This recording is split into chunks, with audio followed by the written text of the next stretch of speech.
Before the thunder of Zeus was feared, before the sea answered to Poseidon, there was a quieter power, one that determined whether mortals lived or starved. Her name was Demeter. She did not rule the sky or the sea. She ruled something far more fragile, the earth's willingness to give, grain rising from dark soil, seeds swelling beneath the sun, the thin, uncertain line between abundance and famine. To the Olympians, Demeter was a sister, daughter of Cronus and Rhea. To mortals, she was survival itself. When she walked the land, fields flourished. When she withdrew, the world withered. Demeter loved one thing more than the earth itself, her daughter, Persephone, the maiden of spring, the bloom before fruit, the living proof that renewal was possible. So when Persephone vanished, the soil itself felt the loss.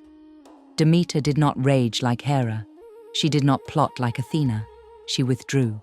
Crops failed, fields cracked, altars filled with prayers that went unanswered. For the first time, the gods were confronted with a truth they could not ignore. Without Demeter, there would be no mortals left to worship them. One day, Persephone was gathering flowers, as maidens do, when the ground split open beneath her feet.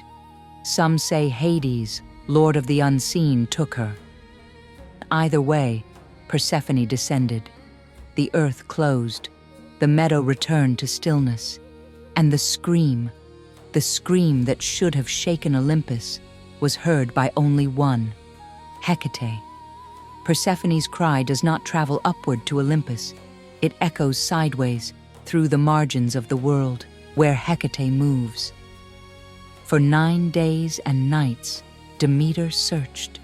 She did not eat. She did not bathe. She did not rest.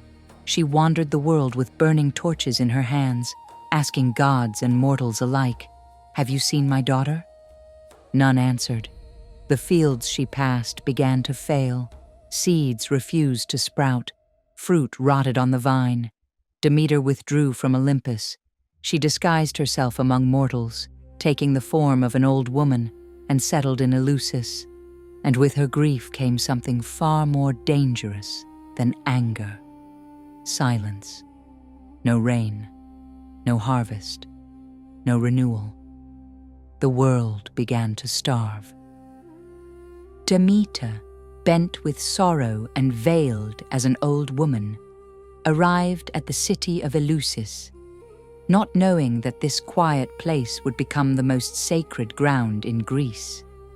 There, she was welcomed into the household of Queen Metaneira and King Celeus. They did not know who she was. They offered food, shelter, and warmth to a stranger with no name, and Demeter accepted. But she did not eat bread. She did not drink wine. Instead, she asked for a simple mixture, barley and water, flavored with mint, a drink of mourning, a drink of restraint. In gratitude for their kindness, Demeter chose to give the family a gift no mortal should ever receive. She took their infant son, Demephon, and began to make him immortal. Each night, she anointed him with ambrosia. Each night, she placed him in the hearth fire, not to burn, but to burn away mortality itself. But mortals are not meant to witness the work of gods. One night, Metaneira saw her child in the flames and screamed in terror. Because of this, the ritual was broken. Demeter removed the child from the hearth and revealed herself at once, towering, radiant, terrible in her truth. She did not punish the queen. She did not destroy the house. Instead, she shifted her gift. She spoke a command. A temple would be built for her at Eleusis, and there she would teach humanity something greater than immortality, how to endure loss, how to survive winter, and how life returns after darkness. From this command were born the Eleusinian Mysteries, rites so sacred that for nearly 2,000 years, initiates swore never to reveal them, not even under threat of death. They promised no escape from mortality, but they offered something far rarer: hope. When Persephone finally came back to her mother, Demeter ran to her, grief and joy colliding in a single breath. Persephone's time in the underworld is a story for another video, but know this: she did not return as a maiden untouched by darkness. She returned changed, and Demeter accepted this. She allowed the fields to bloom again. Grain rose from the soil. The long famine ended. But Demeter never restored the earth to endless abundance. Instead, she taught mortals the truth the gods themselves had learned. Life is not permanent. Loss is not a failure. And renewal is not guaranteed, only promised. At Eleusis, Demeter gave humanity her final gift: not immortality, not escape from death, but knowledge. For nearly 2,000 years, the Eleusinian Mysteries were the most sacred rites of the ancient world. The mysteries were successfully kept secret for nearly 2,000 years. Initiates were sworn to silence under penalty of death, and remarkably, they obeyed. No ancient author ever wrote down the rites themselves in detail. Not even critics or enemies of the cult revealed them. We know they existed because everyone speaks of them: philosophers, poets, generals, even emperors.